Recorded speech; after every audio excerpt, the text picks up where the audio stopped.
Hello everyone, welcome to A Stitch in Time. Today is Saturday, it's March 15th, 2025, and this is episode 306. My name is Carol, I am known as Knits and Pearls on Ravelry, and I live east of Vancouver in the Fraser Valley of British Columbia, Canada, where it is dark and cold and wet today. It was even snowing earlier for the second time this week. But the snowflakes have turned back into rain and any accumulation has been washed away. I hope you're all doing well and that you had a good several weeks since we last chatted. I hadn't really planned to record today. In fact, I hadn't planned to record again until we were settled in our new townhouse. Moving day is this coming Friday. But I have a few things I want to talk to you about, and so I decided to have a little fireside chat. We are sitting in front of the fireplace in our family room and tell you about a couple of projects that I've been working on, and also share something very good that happened this morning. So get cozy, settle in for a little visit today. But guess before I get into the knitting, I should remind you that there is a make-along taking place in the Ravelry group called Stash Spectacular. It's a very cash, low-key make-along. It's a year-long chatter thread where we talk about the things that we're making from our yarn, pattern, and fiber stashes. Sadly, I have no spinning to share with you this time around. I have not touched my wheel in several weeks, although it sits there and taunts me and tempts me. But I do have a new project from Stash, so how about I share that with you. Can you tell I'm feeling a little rusty? I haven't done this for a while, and I have no show notes. My show note journal book is packed away, and like I said, this was a spur of the moment decision to sit down and chat with you, so just forgive the ums and ahs and the shuffling around of papers, etc. Anyway, I was packing up my craft room and I came across this pattern. It's called the Auroras at Night Shawl by Lori Law, and it looks something like this. And I thought this would be the perfect birthday gift for my sister Jacqueline. Last winter, or last year sometime, can't remember exactly when it was, but she and her husband visited Yellowknife in the Northwest Territories, specifically to go see the Northern Lights. And then they had another trip planned for earlier this year that didn't pan out. So I thought I need to knit that for her. Her birthday is at the end of April. And I'm about halfway through, so I should be good. The pattern, the sample, was knit in the colorway Northwest Territories, which was also dyed by Lori Law of Ocean Wind Knits. And when I saw this pattern, I had picked up the yarn and the pattern for it. So there's the beautiful yarn here. And this is the sock base. Not sure if you can read that, but it is 80% superwash merino and 20% nylon. So the original sample was knit in a different yarn base, and I realized that I had more on the sock base than what was used for the shawl. So my original thought was to use a little bit bigger needle and have the shawl come out a little bit bigger. But then I was partway in and I started to worry about running out of yarn. This shawl begins at one tip and is worked sideways all the way to the other tip. And so you really can't just kind of knit it till it's big enough like a lot of shawls. So I end up taking it back out, going down a needle size, and think, did I just say I'm about halfway? So I should get it done in time for her birthday. Anyway, I thought this was the perfect present for her. So this is something that's been pretty easy to work on. It alternates, let me just see this is the right way. It alternates stretches of stockinette and reverse stockinette, and you increase every X number of rows. And then you add in this lace. And if you look at the lace this way, I think you can see it's like little waves. I'm sure that that is meant to call to mind, oh, there you go, the northern lights, you know, flickering upwards. And you just continue to alternate these sections until you get to the middle, and then you increase. Actually, I guess this is the, yeah, this is the straight edge up top, and then you can see it's getting wider. So I'm just about ready to start decreasing and doing the other side. So this has been one that has been pretty easy to work on, gotten into the rhythm of the stripey section here. And then the lace chart, I need to look at it, but there are rest rows. Every second row is a rest row, and the lace pattern itself is not that difficult. So it's been a nice break from all the tasks that come with moving homes. So that's been good, and this is deep stash, both the pattern and the yarn, so that feels great too. And I'm keeping that in this cute little sheep bag. I don't remember where I got this from. I feel like it might have been part of a yarn club at some point, but I don't remember. And then I've been working on socks, because of course I have. When you need to knit something simple, or when I need to knit something simple, I turn to plain vanilla socks. And I am using, like I said, there's gonna be a lot of rummaging around and looking for labels and things like that. Here we go. It's from Fireside Dye Works, the Bounce Base in the Swallowtails colorway. And this is part of the Lepidoptera Yarn and Fiber Club, I think from a couple of years ago. I'm not sure if it says on here when it was. Nope, not that I see. Anyway, I've had this in my stash, ready to knit. It came with, it's a 5-stripe colorway, I think. Yep, 5-stripe colorway, and it came with 2 mini skeins. So, oh, and I'm keeping it in my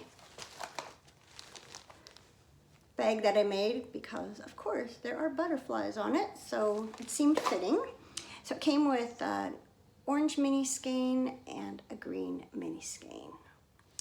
And they are called, oops, oh man, am I ever rusty, Accent Orange and Larva Green. So I am actually, I think, right at the point of doing the toes. So let me show you one of the socks.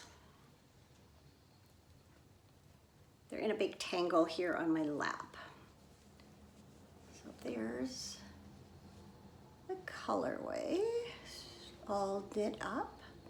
I love this, how it looks. And then I did a traditional heel flap and gusset. Show it to you from the side. Sock blockers are also packed away. There we go. And I'm gonna do the toes in this green. So that'll be really fun. What was I gonna say? I will use the remainders of the green and orange to do blanket squares, and then add in the self-striping with each of the colors. So that is my blanket of cheer. I'll try and link that Oh, I hope that's not going to be too loud. The fan has kicked on here in the fireplace, which means the fire will probably go out at some point. This is just a gas fireplace, but I'm just going to keep talking, and I'll just keep talking louder, and hopefully it won't disturb you too much. I don't have a whole lot more to share with you, honestly, other than yeah, packing, cleaning. Feel like we have things well in hand. The office is just about cleaned out. There's a storeroom under the stairs with mainly large things that needs to be emptied. And I've been working on the kitchen today. We are hiring movers who will come and move. We've been packing most things, but I decided to treat myself and have somebody else come in and pack up all the breakables in the kitchen. So the china, the glasses, the dishware. And so it's only about maybe half of the cupboards in the kitchen that I actually have to empty and pack up. Cameron's at work today, the odd Saturday that he's working. He did have Thursday off, and we got a lot accomplished on Thursday. So we're feeling very good about things. The closing is next Thursday, but we go and sign the paperwork on Tuesday. And then, as I said before, moving day is Friday. So I've had a lot of anxiety and stress over the last few weeks. We've had a number of hiccups in the whole moving process, but knock wood. Please don't jinx it. Things seem to be going well now. My Jethro is nice and cozy and warm, but at the moment it's a little too cozy and warm sitting next to this fire. So I'm going to take it off. And before I leave you today, I just want to tell you about something good. So when we were cleaning out the garage, I came across my sewing machine, my old sewing machine. This was an old Kenmore that I had bought back in the summer before I started grade 11 in 1979. And at the time I was working for a dry cleaners, and it was a husband and wife who owned it. And the wife used to do a lot of repairs and alterations, and then she also was an avid sewer, and she made pretty well all her own clothes. So she bought this new sewing machine. It was a Kenmore put out by Sears, and it was a real top of the line machine with lots of stitches, and they had them on pattern cams back then, very unlike the electronic ones that we have today. And it had a monogrammer and a couple of ways you could do buttonholes. And I was very excited about it because at that time I was also an avid sewer. And so I did not have enough savings at the time to buy it myself right out, but I borrowed money from my parents and paid it back over the next little while.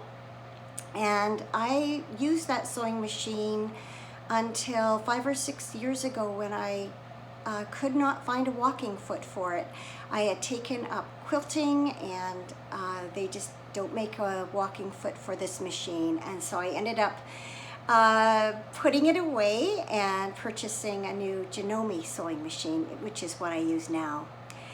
So when I saw it in the garage, it was one of those things that it needed a new home. And none of my family were interested, and a lot of things I don't mind just donating, but this is something I felt was worth something.